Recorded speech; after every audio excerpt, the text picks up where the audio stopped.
हरे कृष्णा। तो कल हम चर्चा कर रहे थे सीमंत द्वीप की, और हमने ये डिस्कस किया था कि सीमंत द्वीप में श्रवण की महत्ता है, हियरिंग का प्रोसेस। तो आइए आज थोड़ा जानते हैं कि सीमंत द्वीप की और क्या महिमा है, क्यों ये सीमंत द्वीप कहलाया जाता है। तो हमने बताया था कि जो भी गौर लीला है वो कृष्ण लीला से कनेक्टेड है। तो इसकी स्टोरी भी भागवत से रिलेटेड है। तो भागवत के 6ठे स्कंद में वर्णन आता है एक महाराज का, चित्रकेतु महाराज। सुना आपने नाम? चित्रकेतु महाराज के पास सब कुछ था, जितने धन ऐश्वर्य कोई व्यक्ति सोच सकता है उससे कहीं ज्यादा था। और असली में जो धन है वो भी था उनके पास। 1 करोड़ पत्नियां थी उनकी। कितनी? सचमुच में करोड़पति थे वो। आसान नहीं है संभालना 1 करोड़ पत्नियां। मैं यहाँ एक को संभालने में पसीना आ जाता है। उसको ब्रेकफास्ट कराना, लंच कराना, डिनर कराना, कपड़े दिलवाना, गहने दिलवाना आसान नहीं है। फिर एक के बच्चे उतने, तो आसान नहीं है। मगर 1 करोड़ पत्नियों को संभाल रहे थे चित्रकेतु महाराज बड़ी हैप्पीली। मगर उसके बावजूद जीवन में एक बहुत बड़ा दुख था, कष्ट था। हमेशा वो चिंतन करते रहते थे। एक खालीपन था। क्या था? पुत्र नहीं था, संतान नहीं थी। ये जो हमारा साम्राज्य है ये आगे कौन बढ़ाएगा, हमारा वंश आगे कौन बढ़ाएगा? पुत्री नहीं है। सोचिए 1 करोड़ पत्नियां और एक भी पुत्र नहीं है। ये हालत थी चित्रकेतु महाराज की। तो हमेशा चिंतन करते रहते थे, हमेशा कष्ट में रहते थे। तो जब ऐसे जीवन में कष्ट आते हैं तो भगवान की दया से हमारे बीच में भगवान साधुओं को भेज देते हैं। ये भगवान की बहुत बड़ी कृपा है। हम पहचान नहीं पाते, ये इंडिकेशन है कि हमारे बीच में साधु आया है, समझ लीजिए कि हमारी जितने भी प्रॉब्लम्स है उसका सॉल्यूशन मिलने वाला है। मगर हम उन साधुओं को दरकिनार कर देते हैं, उनको दूर भगा देते हैं। बोले नहीं, हम अपने आप में आत्मसंतुष्ट हैं, आत्मसंपन्न हैं, हमें आवश्यकता नहीं है आपकी, ना आपके ज्ञान की। मगर भगवान तो भेजते हैं। कई बार पूछ रहे भगवान आपने क्या किया, इतने कष्ट भेजे मेरे जीवन में, कुछ किया क्या आपने? तो भगवान बोलते हैं हाँ मैंने किया था। उन कष्टों का निवारण करने के लिए आपके जीवन में साधु को भी भेजा था। अगर आपने एक ना मानी, आप अपने मन के विचारों में ये अटके रहे। भक्ति सिद्धांत महाराज जब न्यू ईयर आता है तो उस समय प्रार्थना करते हैं, बड़ी सुंदर प्रार्थना है उनकी। बर्थडे आता है तो भक्ति सिद्धांत महाराज प्रार्थना करते हैं कि ये भगवान मेरे जीवन में जो कष्ट है वो 100 गुना बढ़ा देना आने वाले साल में। ये कैसी प्रार्थना है? कुंती महाराज ने भी प्रार्थना करी थी ना, विपदा संतु ता शश्वत तत्र तत्र जगत गुरु भवतो दर्शनम यस्याद ना पुनर्भव दर्शनम।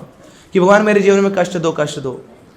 मगर कुंती महाराज ने कुछ कष्टों को मांगा था, भक्ति सिद्धांत महाराज ने तो 100 के मल्टीप्लिकेशन मांगा कि अभी जितने कष्ट है ना बड़े कम है, उसका 100 गुना बढ़ा देना आप।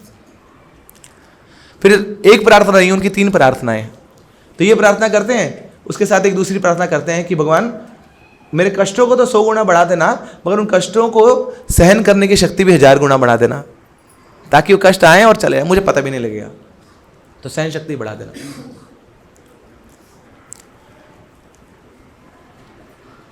और फिर तीसरी प्रार्थना करते हैं कि भगवान मेरे भक्ति में जो उत्साह है वो 10,000 गुना बढ़ा देना, ताकि मैं भक्ति में लगा रहूं, फिर कष्ट आए जाए मुझे प्रभावित नहीं कर पाएंगे वो, मैं अपनी भक्ति में बड़ा अडिग रहूंगा। तो ऐसे ही चित्रकेतु महाराज बड़े कष्ट में हैं, बड़े दुख में हैं। तो वहां पे अंगिरा ऋषि आते हैं। अंगिरा ऋषि के अब देखते हैं कि बेचारा बड़ा दुख में है, बड़ा क्रंदन कर रहा है। अब हुआ क्या कि अंगिरा ऋषि से बोलने से पहले ही चित्रकेतु महाराज बोलना शुरू कर देते हैं, अरे मैं इतना दुखी हूँ, इतना कष्ट है जीवन में, 1 करोड़ पत्नियां, सबको संभाल रहा हूँ, एक पुत्र ना दे सकी है मेरे को। सारा अपना रोना रो दिया उन्होंने। अब अंगिरा मुनि सोचे कि अरे मैं तो इसको बंधन से मुक्त कराने आया हूँ, ये बंधन में फंसने जा रहा है। ये बोल रहा है संतान दे दो मुझे, संतान नहीं है। साधु का मतलब होता है, साधु तो काटने आता है। साधु का काम क्या है? जितने भी बंधन है हमारे उसको काटता है साधु। इसलिए साधु बड़ा पैना लगता है ना, लोग दूर रहते हैं साधुओं से, क्योंकि आगे काट देगा, कैची है उसके पास। संसार की जितनी भी गुत्थियां सुलझाई तो जा नहीं सकती, उसको काटना पड़ता है। तो साधु आगे काटता है वो। इसलिए गुरु शब्द है ना, गुरु गुरु का एक और मतलब भी है।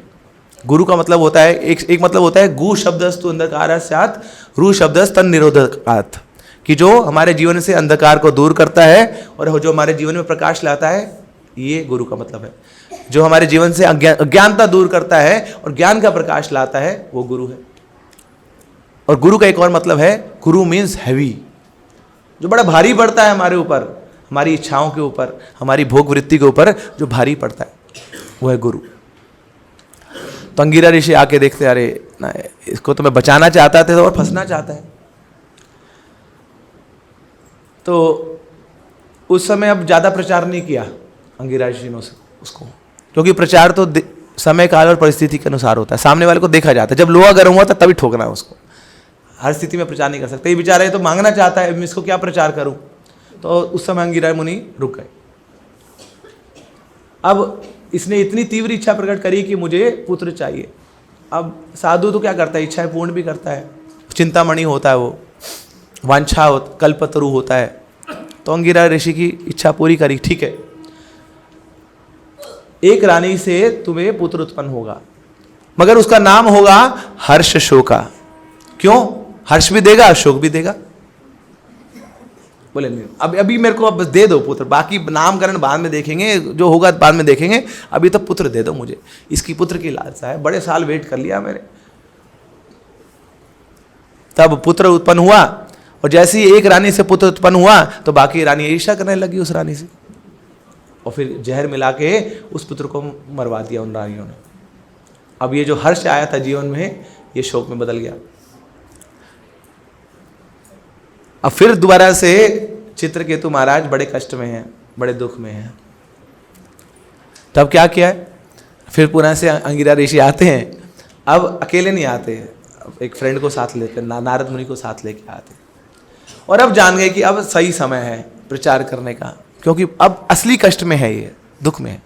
देखिए भारत में ना ये बड़ी अच्छी प्रथा है, जब कोई व्यक्ति घर में चला जाता है, उसका देहांत हो जाता है, तो उस समय भागवत पढ़ी जाती है, गरुड़ पढ़ी जाती है। इसका कारण है, भागवत उससे पहले भी पढ़ सकते थे, मगर उस समय क्यों पढ़ाई जाती है? क्योंकि उस समय लोग सुनने को तैयार है, आंखों में आंसू है ना, दिल बड़ा कोमल है, तो उस समय कर्णों में वो बात चली जाएगी। जो बताया जाएगा वो व्यक्ति सुनेगा, ध्यान से सुनेगा। सबको लगता है अगला नंबर मेरा है, ये तो चले गए, कुछ को बताऊं मैं क्या करना है, क्या करना है। तो असली में वो जो बताया जाता है वो उसके लिए नहीं बताया जाता, वो हमारे लिए बताया जाता है। भैया वो तो चले गए, उनका जो होना था हो गया, अब आप अपना देखो क्या होना आपका, आप तैयारी करो अपनी। तो यहाँ पे आके अब वो हालत देखी चित्रकेतु महाराज की, अंगिरा ऋषि और नारद मुनि ने। तो नारद मुनि ने को प्रचार करने का प्रयास किया, नहीं समझ रहे थे। अरे मेरे पुत्र को कोई जिंदा कर दो, कोई उठा दो इसको, मैं इससे बात करना चाहता हूँ, अभी तो आया था, अभी चला गया। तो फिर क्या किया, अंगिरा ऋषि ने अपनी शक्तियों से उसको पुनः उत्पन्न कर दिया। मगर अब जो वो पुत्र उत्पन्न हुआ, चित्रकेतु महाराज उससे बात करना चाहते थे, मगर चित्रकेतु महाराज से बात करने से पहले ही अब ये जो छोटा बच्चा है ये ज्ञान देने लग गया उनको। बोले अरे मेरा बच्चा, मेरा बच्चा। बोले किसको बच्चा बोल रहे हो? वो छोटा बच्चा बोलता है। बोले मुझे तुम बच्चा बोल रहे हो? अरे तुम मेरे पिता अभी हो गए, मगर मैं तो पुराने 10 जन्मों में तुम्हारा पिता रहा हूं, क्या मुझे है ना बच्चा बच्चा बुला रहे हो? ये तो संबंध तो बड़े ही क्षणिक है। आज कुछ संबंध है, पहले कुछ और होगा, अगले जन्म में कुछ और होगा। तो पूरा गीता का ज्ञान दे दिया। देहिनो अस्मिन् यथा देहे कौमारम यौवनम जरा तथा देहांतर प्राप्ति धीरस्तत्र न मुह्यति। ये जो शरीर है ये क्षणिक है, अगर जो इसमें आत्मा रहती है वो हमेशा नित्य रहती है। तो शरीर बदलता रहता है, जैसे कपड़े बदलते हैं तो ऐसे ही शरीर बदलता रहता है, मगर आत्मा को मारा नहीं जा सकता, काटा नहीं जा सकता। वो इटर्नल है, वो परमानेंट है। तो फिर ये जो बच्चा है और ज्ञान देता है, बताता है कि जैसे नदी बहती है तो उस नदी में बड़ी सारी लकड़ियां होती हैं, तो एक साथ ऐसे आ जाती हैं और थोड़ी समय में वो लकड़ियां दूर चली जाती हैं नदी के प्रभाव से। ऐसे ही इस संसार में हम लोग किसी के घर में जन्म लेते हैं तो कुछ समय के लिए साथ आ जाते हैं। ये मेरे मम्मी है, मेरे पापा हैं ना, मेरे बहन है, मेरे भाई है, मेरी पत्नी है, मेरे बच्चे हैं, और फिर थोड़े समय बाद सब अपने अपने रास्ते चले जाते हैं। तो क्या किस प्रकार का संबंध है ये? मगर एक संबंध वो है जो कभी धुलता नहीं है, जो कभी बदलता नहीं है, वो है हमारा भगवान के साथ संबंध। तो एक तो हमारे हॉरिजॉन्टल रिलेशनशिप है इस संसार में, संसार के लोगों के साथ, और एक हमारा वर्टिकल रिलेशनशिप है भगवान के साथ, और वो संबंध कभी भी बदलता नहीं है, वो परमानेंट रहता है, क्योंकि वही हमारे असली पिता है। पितामहस्य जगतो माता धाता पितामह। भगवान बोलते हैं अहम बीज प्रदा पिता, ना मैं बीज देने वाला पिता हूँ, मुझे से सब आया है। तो इस प्रकार छोटे से बालक ने अपने पिता चित्रकेतु महाराज को ज्ञान दे दिया, तब जाके उस ज्ञान, उस बंधन से मुक्त हुए। उस जो रोष था, जो क्रोध था, उससे बाहर निकले चित्रकेतु महाराज। अब फिर क्या किया, अंगिरा ऋषि ने जब देखा कि ये चित्रकेतु महाराज अब इनके जीवन में वैराग्य आ रहा है ना, ये जो भौतिक बंधन है उनसे मुक्त हो रहे हैं, आसक्तियों से मुक्त हो रहे हैं, तब अंगिरा ऋषि ने उनको एक वरदान दे दिया। बोले लो ना, एक प्लेन ले लो, अब तुम क्या है सेलेस्टियल प्लैनेट्स में घूम सकते हो।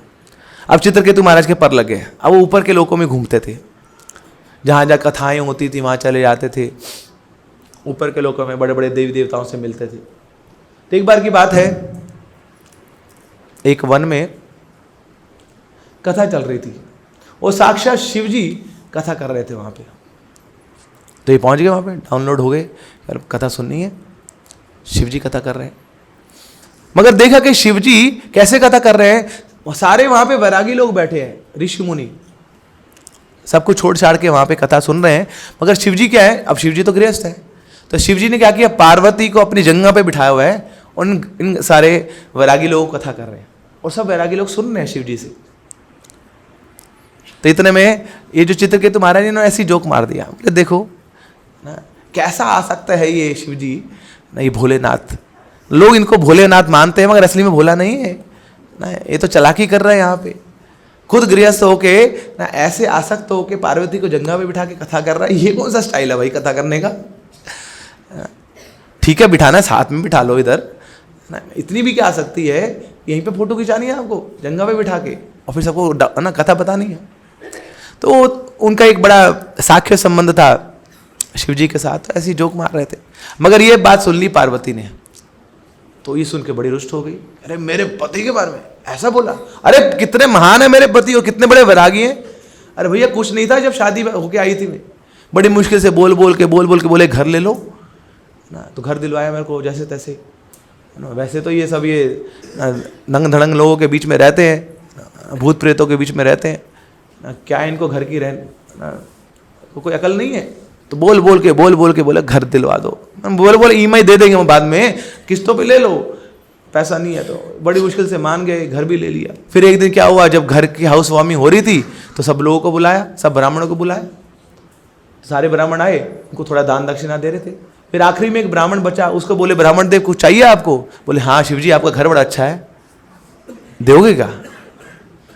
ब्राह्मण ने मांग लिया तो देना पड़ा, तो वो घर भी दे दिया। ये वैरागी है मेरे शिव जी। और ये चित्रकेतु क्या बोल रहा है, शब्दों पे कंट्रोल होना चाहिए, शब्द बड़े शक्तिशाली है। एक बार पूछा अकबर ने बीरबल से, बताओ बीरबल संसार में सबसे शक्तिशाली चीज क्या है? तो सुनना चाह रहा था कि सम्राट आप सबसे शक्तिशाली हैं, आपसे शक्तिशाली कोई नहीं है। मगर बीरबल तो बड़े चतुर हैं, तो बीरबल बोलते अरे प्रभु, ए ठाकुर, संसार में सबसे शक्तिशाली चीज पता क्या है? ये जो शब्द हैं ये बड़े शक्तिशाली हैं। अरे क्या बात कर दी तुमने बीरबल, ना शब्द तो क्या है, ये तो मुंह से ऐसे निकल जाते हैं, फिसल जाते जीभ, शब्दों में क्या रखा है? अरे नहीं प्रभु, शब्द बड़े शक्तिशाली हैं, इससे शक्तिशाली कोई चीज है ही नहीं, प्रूव करो मुझे। ठीक है कल बात करते। तो शाम को बीरबल बोलता है कि सम्राट मेरी बड़ी इच्छा है कि आपकी जो बहन है उसको मैं न्योता दूं, उसको खाने पे बुलाऊं, अपने हाथ से मैं कुछ व्यंजन पकाना चाहता हूं, आपकी बहन को खिलाना चाहता हूं। देखिए आप अन्नदाता हैं, मुझे खिलाते हैं, आज मैं भी तो कुछ करूं आपके परिवार के लिए, तो आप मेरा न्योता उनको दीजिएगा, अपनी बहना को। तो सुबह सुबह पहुंच गई बहन वहाँ पर, बोले आज बीरबल ने बड़े सारे व्यंजन बनाए। तो बीरबल क्या करता था, उसको खिलाता था, अपने हाथ से सारे जो व्यंजन बनाए उसको खिलाता था। आधी कटोरी खाली नहीं होती थी, भर देता था। तो बड़े मन से बड़े प्रेम से खिलाई जा रहा है। तो ये बहन भी सोचो अरे क्या हो गया आज, है ना, ये मंत्री बड़ा खुश है ना, राजा ने इसको कुछ दिया है, कुछ जेवरात दिए, कुछ अवार्ड दिया है जो इतना खिला रहा है मुझे। तो खिलाता गया ना, बड़ी सारी मिठाइयाँ खिलाता गया। अब उसका पेट भर गया एक समय बाद। अब बीरबल तो रुक नहीं रहा, अरे इतना सारा बनाया मैंने, इतना सारा बचा, खाओगे नहीं क्या, खाओ ना खाओ, बड़े प्रेम से बनाया मैं। तो एक करके डालता गया, पूरे प्लेट पे हाथ रख लिया, अरे बस और नहीं बीरबल, और नहीं खा पाऊंगी, अरे एक और नहीं। तो ऐसे प्लेट पे हाथ रख लिया, तो एकदम से बीरबल बोलता है, बोले खा ले तेरा इसमें तेरे खसम का क्या जाता है? खसम मतलब पति, बोले फ्री में तो खिला रहा हूँ, पैसा थोड़ी मांग रहा हूँ, खा तू। और जैसे ये सुना तो प्लेट पे पैर रख के चली जाती है, वहां पे दरवाजा फेंक के दूर सीधा जाती है सम्राट के पास। बोले कहाँ भेज दिया तुमने मेरे को, बेकल इंसान है, बेशर्म इंसान है, कुछ अकल नहीं इसको, आज के बाद, अरे आज तो छोड़ो उसको, कभी शक्ल नहीं देना चाहता, उड़ा दो उसको, सूली पे चढ़ा दो उसको, इतना बदतमीज इंसान है। हुआ क्या, नहीं बताऊंगी, उसने बेइज्जती कर दिया मेरी। तो फिर सम्राट ने बुलाया बीरबल को, बोले पला गया तू यार, क्या कर दिया तू, खुद है ना इनवाइट कर रहा है मेरी बहन को खाने पे, और इतना तूने उसको रुष्ट कर दिया, इतनी क्रोधित आग बबूला, वो क्या कर दिया तूने? बोले कुछ नहीं प्रभु, बस शब्दों का प्रयोग किया था, एक शब्द ऐसा प्रयोग कर दिया कि जो सब कुछ अच्छा बनाया था, सब कुछ अच्छा किया था, सब पे पानी फिर गया। इसलिए शब्द बड़े शक्तिशाली है, तो ध्यान से इन शब्दों का प्रयोग करना चाहिए। तो यही चित्रकेतु महाराज ने यही कर दिया कि हाँ मजाक कर दिया, मगर मजाक किसके सामने कर दिया? उसकी पत्नी के, शिव जी की पत्नी के सामने कर दिया। तो अब जो पार्वती है बड़ी क्रोधित है, उठा के वही शाप दे दिया उसको कि बहुत अहंकार आ गया ना तुझे, कि तू यहाँ पे देवलोक में घूमते हो ना, सिद्धियां प्राप्त हो गई है तुम्हारे पास, अब जाओ भूलोक में जाना पड़ेगा तुम। तो शाप दे दिया। जब शाप दे दिए तो शिव जी अब पार्वती को एहसास दिलाते हैं कि आपने जो शाप दिया वो अच्छा नहीं था, क्योंकि चित्रकेतु के पास भी शक्तियां थी, उसके पास भी सिद्धियां थी, चाहता तो वो भी या तुम्हें शाप दे देता, मगर उसने क्या किया, केवल सहन किया। वो भक्त है, उसने, उसकी गलती क्या थी, वो तो अपने दोस्त के लिए मजाक कर रहा था, दोस्ती में तो मजाक होता, और कहाँ मजाक होगा, दोस्ती में तो नाम रखे जाते हैं। तो he is calling my by name, इसमें गलत क्या है, वो तो प्रेम से मुझे बुला रहा है, तुमने बीच में आके ना उसको सही से परसीव नहीं किया, तुमने मिसअंडरस्टैंड किया, गलती तुम्हारी है, उसकी क्या गलती है बेचारे की। तो पार्वती को भी लगा अरे हाँ सच में मैंने गलती कर दी। और उधर चित्रकेतु महाराज क्या बोलते हैं, अरे मैया आपने मुझे शाप दे दिया, कोई बात नहीं, इस संसार में तो कहीं पे भी रहूंगा, वहां तो दुख कष्ट तो आने हैं, चाहे मैं आप देवलोक में रखो, चाहे मुझे भौतिक संसार नीचे भेज दो, भूलोक में भेज दो, मुझे तो एक्चुअली भगवान की भक्ति करनी है।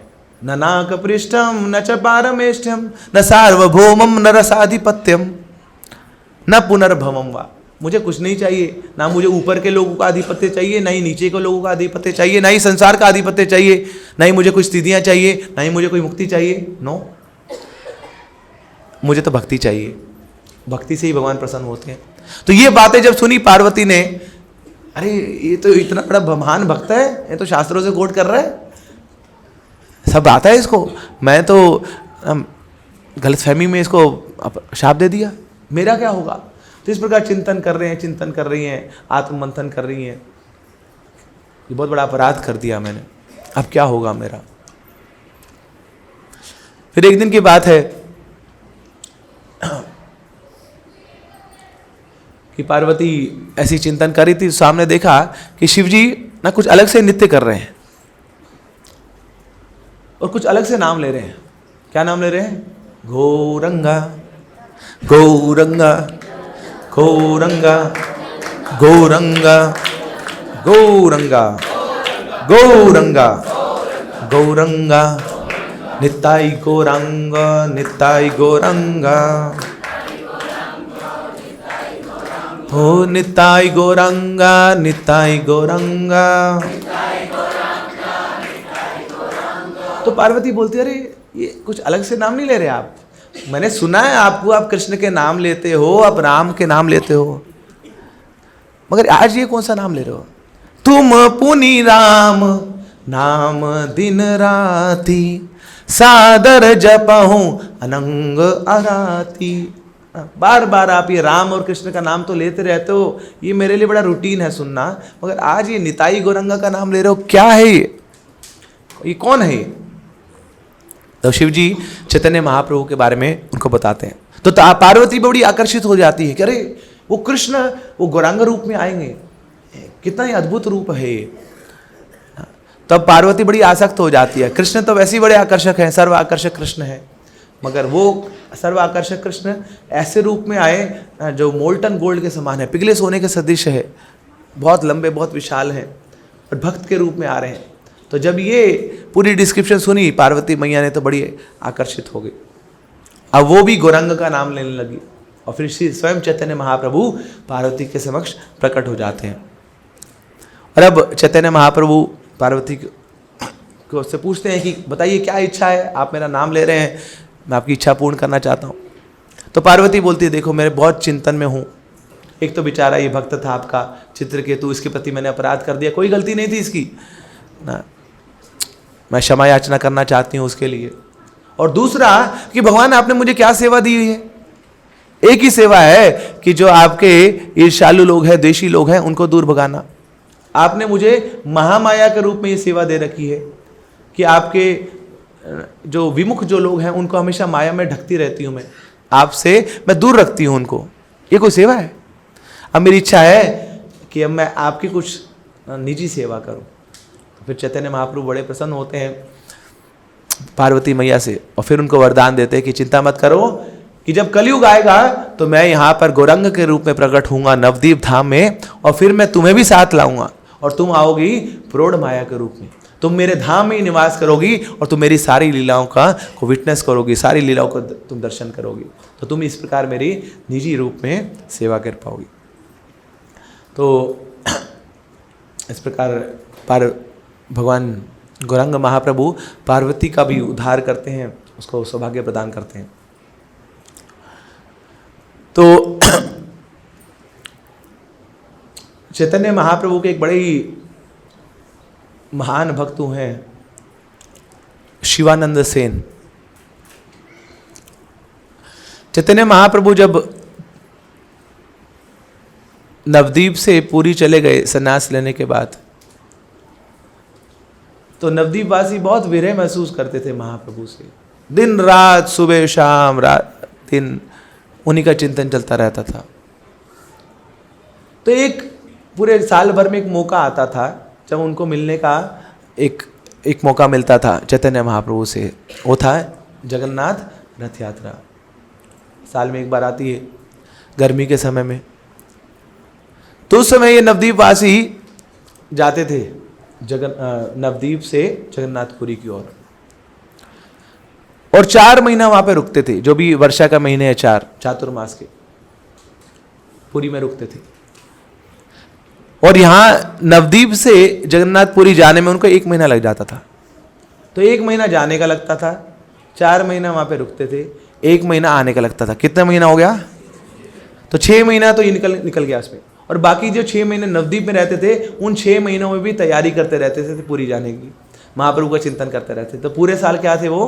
गॉड कॉन्शियस, हमें पूरी चेतना महाप्रभु के लिए पूरे साल भर उन्हीं की तैयारी करते रहते थे। जो भी माताएं होती थी साल भर कुछ ना कुछ व्यंजन बनाती रहती थी, बोली वहाँ जब हम जाएंगे ना पुरी में तो निमाई को ये ख्याल आएंगे ना, निमाई को ये बड़ा पसंद है, तो बनाएंगी, उसको स्टोर कर देंगी। और निमाई वो खाते थे। सोचिए यहाँ पे बनाया और फिर 4-5 महीने बाद वहाँ पे वो लोग पहुँचेंगे तो निमाई उन सारे पैकेट्स को खुलवाते थे और उन सब व्यंजनों को खाते थे, क्योंकि बड़े प्रेम से मिलाया है। अभी खराब नहीं होते हैं ना, कोई प्रिजर्वेटिव डालने की आवश्यकता नहीं है इसमें, क्योंकि प्रेम का इतना मिश्रण है। जैसे आपने देखा होगा अचार में क्या डाला जाता है, अचार क्यों लंबा चल जाता है ना, क्या डलता है उसमें? तेल डलता है। और कुछ चीज़ें ऐसी होती है जो इसमें बहुत ज़्यादा मीठा डाला जाता है, इतना शुगर डाल दो उसको तो खराब नहीं होगा कभी। सिमिलरली यहाँ पे ये जो नवदीप की माताएं हैं, ये क्या करती हैं? अपना प्रेम ना इतने मिठास भर देती है अपने प्रेम की उन व्यंजनों में कि वो खराब ही नहीं होते। जब तक महाप्रभु खाएंगे नहीं तब तक तो खराब होगा नहीं वो। तो पूरे साल भर वो इस प्रकार महाप्रभु के लिए अलग अलग व्यंजन बनाती रहती थी। तो ये जो शिवानंद सेन हुआ करते थे, ये लीड करते थे इस यात्रा को, नवदीप से जो चलती हुई टोली है जो पुरी जा रही है, इनकी सारी मैनेजमेंट वो देखते थे। तो टोल टैक्स भरना है रास्ते में, कुछ लोगों से बात करनी है, बॉर्डर क्रॉस करना है, जो भक्त जा रहे हैं फिर उनका रहने खाने का अरेंजमेंट करना है। तो ये सब शिवानंद सेन किया करते थे। तो शिवानंद सेन ने एक बार टोल पे रुके वहाँ पर, तो देखा, तो जब सब लोग, सारी संकीर्तन पार्टी कीर्तन करते हुए जा रही थी, तो एक कुत्ता था जो साथ साथ चल रहा था संकीर्तन में। तो टोली चलती थी, सब लोग डांस करते थे, तो कुत्ता भी दो पैरों पे खड़े होकर डांस करता था। सब रुक जाते थे तो ये भी रुक जाता था। सब प्रसाद पाते थे तो कुछ प्रसाद इसको भी देते थे, ये भी प्रसाद पाने लग जाता था। तो शिवानंद सेन की नज़र पड़ गई उसके ऊपर, बोले ये है तो ये कुत्ते के शरीर में, मैं कुत्ता नहीं है, ये भक्त है, भक्तों का इतना संग कर रहा है, वो तो भक्ति कर सकता है। भक्ति जानते हैं भक्तों की महिमा, वो भक्त जानते हैं कि कृष्ण भक्ति जन्म मूल होए साधु संग, भक्त कृष्ण प्रेमे जन्मो पुनः मुख्य अंग, कि भक्ति का जो जन्म मूल भी साधु संग है और भक्ति स्फुरित भी होती है, चाहे कितने बड़े हो जाए भक्ति में, उस समय भी आपको साधु संग की आवश्यकता है। तो कुत्ता जानता है, बोले मुझे तो पहुंचना है महाप्रभु के पास, और मैं साधु संग के माध्यम से ही उनके पास पहुंच पाऊंगा। अब देखिए, इस कुत्ते की आसक्ति हुई कृष्ण भक्तों से, मगर इसका फल क्या मिला कि एक कृष्ण भक्त के नजर में आ गए। और यही हमारे आचार्य बताते हैं कि हमें क्या बनना है, बस एक किसी वैष्णव का कुत्ता बनना है हम, ये हमारे जीवन की सफलता है। ये पहनते ना कंठी माला, तो ये कोई शो के लिए नहीं है, दिखावा के लिए नहीं। देखो हम भी कृष्ण भक्त, I am a Krishna devotee, you know I am wearing this, है ना। ये किसके लिए है? ये बताने के लिए कि भैया हम पालतू है, हाँ कृष्ण के कुत्ते हैं हम। वैसे तो भोंभो ही करते रहते हैं, और कुछ तो करना आता नहीं, हमें भोंकते ही रहते हैं, मगर हाँ भोंकते किसके लिए? कई बार कृष्ण के लिए भूख देते हैं, गलती से भूख देते हैं। ये हमारी सफलता है। सर्वस्व तोमार चरणे संपिया, पड़ेछि तुम्हार घरे, तुमी तो ठाकुर तुम्हार कुकुर, बोलिया जनो हो मोरे। अरे प्रभु ना, आप असली ठाकुर हैं और मैं क्या हूं? मैं तो केवल आपका कुत्ता हूं। एक बार मुझे याद है, कुत्ते से याद आया, और एक बार ना हमें घर में जो पेस्टिसाइड होता है, क्या बोलते हैं उसको, हाँ पेस्ट कंट्रोल, वो कराना था। बड़े सारे मच्छर हो गए थे और वो कुछ तो मतलब अनकंट्रोल्ड सा था, वो रात रात को सो नहीं पाते। तो एक बार कराने, जब घर में नए आए थे तो कराना पड़ा। तो उस समय वो नए आए हैं, यहाँ पे कोई नंबर है नहीं, तो जस्ट डायल पे फ़ोन किया तो वो लोग नंबर दे देते हैं। तो बड़े सारे नंबर आए, अब उनसे बार्गेनिंग कर रहे हैं कि कितने का लोगे, क्या लोगे, क्या लोगे। तो एक व्यक्ति आया ना, वो बड़े कॉन्फिडेंस से बोल रहे हैं, बोले सर 700 रुपये में करा लो हमसे, बिल्कुल नेचुरल कराएंगे हम, हाँ, और नेचुरल तरीके से, कोई केमिकल यूज़ नहीं होगा। तो मतलब 700 रुपये में पेस्ट कंट्रोल बड़ा महंगा है।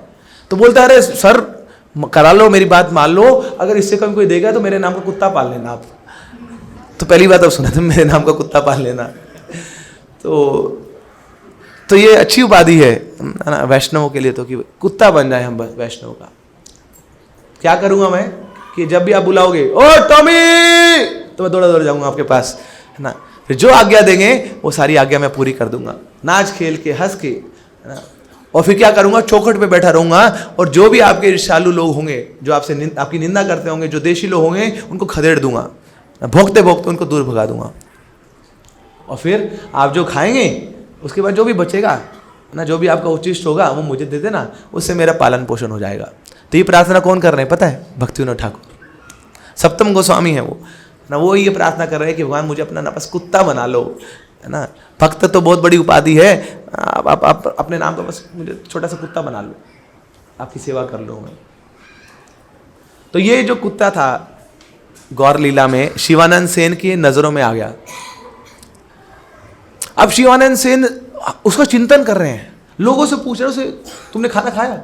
हाँ खाया, बड़ा अच्छा था। तो कुत्ते को खिलाया कि नहीं? उसको तो भूल के जाओ, उसको खिलाओ पहले, तुमने कैसे खाना खा लिया? तो अब वो बॉर्डर क्रॉस किया, बोले तुम तो आगे, यहाँ पे कुत्ता कहाँ है? कुत्ता कुत्ता कुत्ता कुत्ता कुत्ता, कुत्ते कॉन्शियस हो गए वो। और कुत्ते कॉन्शियस नहीं थे, वो तो भक्त कॉन्शियस थे ना। वो जानते हैं कि बहुत बड़ा भक्त है वो। रात को पहुंचे अपने गंतव्य स्थान पे, जब सब लोग जहाँ पे रेस्ट करते हैं, तो अब ये थोड़ा लेट आए थे, सब लोग पहले पहुंच गए थे। तो वहाँ खाना खाने लगे, तो उनसे पूछते, बोले कुत्ता कहाँ है? बोले कुत्ता पता नहीं, हम तो सो गए थे, कुत्ता पता नहीं, खा पी के सो गए हम लोग। तो शिवानंद सेन ने अपनी जो प्लेट लगी हुई थी थाली छोड़ दी। वो सबको बोलते, पहले बताओ कुत्ता कहाँ है, मैं खाना नहीं खाऊंगा तब तक, कहाँ चला गया वो? तो उसी रात को 10-11 बजे सब लोग कुत्ते को ढूंढने चले गए। तो पूरी जगह ढूंढने, कुत्ता कहीं दिख नहीं है। क्या होगा अब, क्या होगा? अब सोचिए ये स्टोरी पता कहाँ पे आ रही है? चैतन्य चरितामृत में। चैतन्य चरितामृत किसने लिखी है? कृष्णदास कविराज गोस्वामी ने। कितने साल के थे वो? 90-95 साल के थे। और अंत लीला में स्टोरी आती है। उस अंत लीला के जो इंडेक्स में, समरी में कविराज गोस्वामी लिखते हैं कि मेरा समय बहुत कम है, मेरी उम्र हो चुकी है, कभी भी मैं शरीर त्याग सकता हूं, मुझे जल्दी से ही चैतन्य महाप्रभु की सारी लीलाओं को पूर्ण करना है। सोचिए इतना कम समय है, उसमें कुत्ते की लीला देने की क्या जरूरत थी? यही बचा था बस, कुत्ते के बारे में सुन लो। हमें ये शास्त्र है, उसमें कुत्ते की क्या आवश्यकता? और बड़ा पूरा चैप्टर है इसमें कुत्ते के बारे में। कुत्ता कहाँ चला गया, कुत्ता वहां चला गया। यहां कविराज गोस्वामी बताना चाह रहे हैं कि ये होती है डिवोटी केयर। ऐसे भक्तों की केयर करनी जानी चाहिए। उसके बारे में सोचते रहना, चिंतन करते रहना कि यार उसने खाना खाया कि नहीं, वो कहाँ चला गया, वो इधर तो नहीं चला गया, उसको कष्ट तो नहीं हो रहा, उसके पेट में दर्द हो रहा होगा, उसको दवाई मिली क्या? हर बार उसका चिंतन करते रहना। बेशक है ना, उसका जन्म किसी निम्न परिवार में क्यों ना हुआ हो, बेशक वो कोई दूसरी कैटेगरी का क्यों ना हुआ हो, बेशक उसकी जेब में पैसा भी ना हो, उसके बाद भी उसका चिंतन करना, ये कविराज गोस्वामी हमें सिखा रहे हैं इस माध्यम से। तो शिवानंद सेन इतने उत्तेजित थे और इतने उत्सुक थे उस कुत्ते के बारे में सोच सोच के। और फिर पूरी रात फिर ये लोग चले गए, बोले मैं खाना नहीं खाऊंगा, सबको उठा दिया, पूरी रात भर चलाया। फिर जगन्नाथपुरी पहुंचे तो वहां जाके पता लगा कि कुत्ता पहले ही पहुंच चुका है। और क्या कर रहा है वहां पे? वो कुत्ते को चैतन्य महाप्रभु अपने हाथों से ना नारियल खिला रहे हैं। सोचिए, अब आप तत्व को समझिए। हुआ क्या कि उस कुत्ते ने हरि भजन किया, भक्तों का संग किया, उसके कारण वो एक भक्त की नजरों में आ गया। वो भक्त उसको केयर देना चाहता है, मगर असली केयर कौन कर रहा है? स्वयं भगवान उसकी केयर कर रहे हैं। वहां पर भक्त ने सोचा बस कि मैं इसकी केयर करूंगा, और भगवान पहले से ही उसकी केयर करने में लगे हुए हैं, उसको अपने हाथ से नारियल खिला रहे हैं। और फिर चैतन्य महाप्रभु के सामने वो नारियल खा रहा है। चैतन्य महाप्रभु बोले हरे कृष्णा, तो हाथ ऊपर उठा के बोलता है हरे कृष्णा हरे कृष्णा कृष्ण कृष्ण हरे हरे हरे राम राम राम हरे हरे। तो श्री चैतन्य महाप्रभु का संग मिला उसको, और फिर वैकुंठ का धाम उसको प्राप्त हुआ महाप्रभु के संग के कारण। तो इस प्रकार शिवानंद सेन केयर कर रहे थे, भक्तों की केयर कर रहे थे, इतनी डीप में जाके। प्रभुपाद जी बोलते हैं detail is a sign of love, detail is a sign of love. किसी चीज के बारे में, किसी वस्तु के बारे में, किसी व्यक्ति के बारे में कितना आप गूढ़ में सोच सकते हैं, कितना डीप में सोच सकते हैं, वो सिंबल है कि आप उससे कितना प्रेम करते हैं। अब देखिए आगे एक और शिवानंद सेन की इसी से संबंधित कथा है, सुनना चाहेंगे?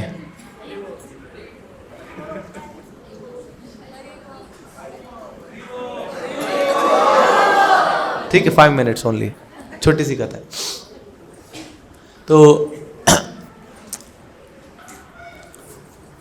तो शिवानंद सेन अलग अलग मैनेजमेंट कार्य करते थे जब ये पूरी टोली जा रही है नवद्वीप से पुरी की ओर।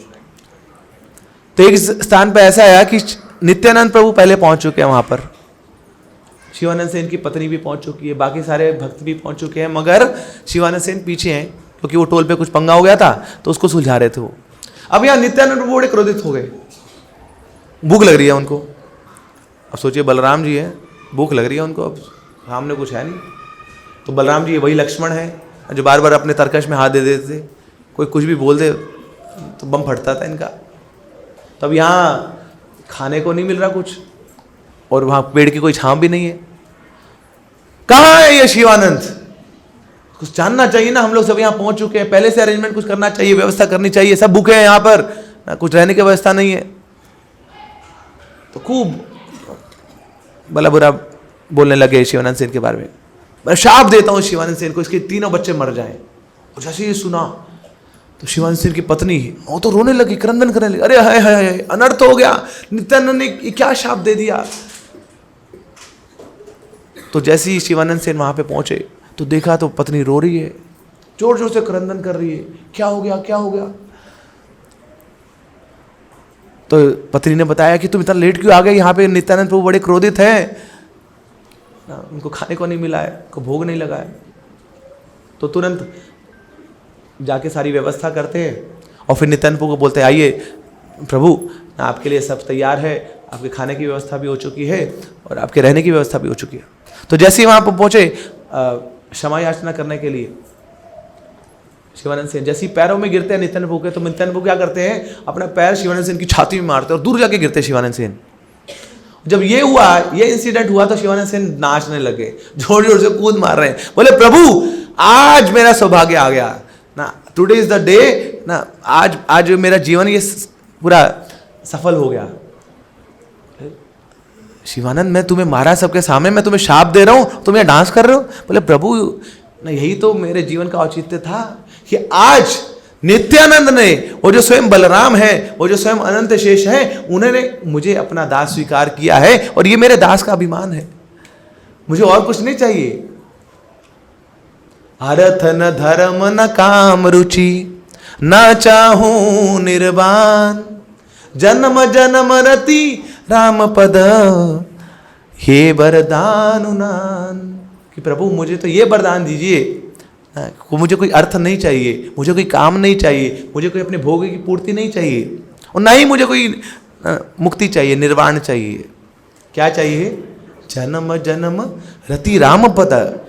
ये बलराम ना आपके चरण कमलों का आश्रय मुझे मिल जाए, उनकी सेवा मुझे मिल जाए, ये वरदान मुझे दीजिए। तो आज आपने क्या किया, अपने चरणों की तो सेवा दी मुझे, अपने चरण आपने मेरी छाती से छुए, मुझे अपना माना। कोई डांटता किसको है, कोई मारता किसको है? जो अपना हो। परायों को नहीं मारते हम लोग, परायों को नहीं डांटते हैं, जो अपना है उसको मारा जाता है, उसको डांटा जाता है। तो आज आपने मुझे पूरे जगत के सामने मुझे अपना मनाया है, अपना मान लिया है, तो ये तो मेरा सौभाग्य है। तो इस प्रकार शिवानंद सेन खूब डांस किया और फिर नित्यानंद प्रभु ने जब उनका ये भाव देखा तो उनको आलिंगन किया और नित्यानंद प्रभु भी रो रहे हैं और शिवानंद से भी रो रहे हैं और सब भक्त लोग जोर जोर से निताई गौरांगो निताई गौरांगा निताई गौरंगा जय निताई गौरंगा। सब बड़े प्रसन्न हैं। अक्षणो फलम त्वादृशा दर्शनम ही, जीवा फलम त्वादृशा कीर्तनम ही, तनो फलम त्वादृशा गात्र संख्या, सुदुर्लभ मानुषाई लोके। अरे ये जो आंखें हैं ना, इनका औचित्य क्या है कि ऐसे भगवान का, ऐसे भक्तों का दर्शन कर ले बस। दर्शन पवित्र करो यही तू मार्गुण। और ऐसे ही ये जो जीवा है ना, इसकी सफलता क्या है कि ऐसे हरि भक्तों का गुणगान कर ले, ऐसे भगवान का गुणगान कर ले, तो ये जीवा की सफलता है। और ये जो शरीर है, शरीर की सफलता क्या है? तनो फलम तादृशा गात्र संगा, कि इस शरीर से मैं आपका संग प्राप्त कर लूं। तो ये भी आपने संग दे दिया मुझे, अपने चरणों का स्पर्श दे दिया। तू दुर्लभा मानुषाय लोके। क्यों? क्योंकि ऐसे भक्त बड़े ही दुर्लभ हैं इस संसार में। आपको चिंतामणि रत्न मिल जाएंगे, बड़े बड़े हीरे जवाहरात मिल जाएंगे, सारे ऐश्वर्य मिल जाएंगे, मगर भक्तों का संग तो क्या है? बड़ा ही रेयर है। बहु जन्म करे यदि श्रवण कीर्तन, तबु तन पाए कृष्ण पदे प्रेम धन। बहुत बहुत जन्मों के बाद, श्रवण कीर्तन करने के बाद किसी को गुरु का सानिध्य मिलता है, भक्तों का सानिध्य मिलता है। तो प्रभु आज आपने मुझे अपना चेला स्वीकार किया है, अपना शिष्य स्वीकार किया है, और अपने आप को, मैं आपको अपना गुरु स्वीकार कर रहा हूँ, तो ये मेरा सौभाग्य है। श्री नित्यानंद प्रभु की, शिवानंद सेन की, श्री चैतन्य चरितामृत की, श्री कृष्णदास कविराज गोस्वामी पाद की, save the whole world Jagat Guru शील प्रभुपाद की, श्री श्री नवदीप मायापुर धाम की, गो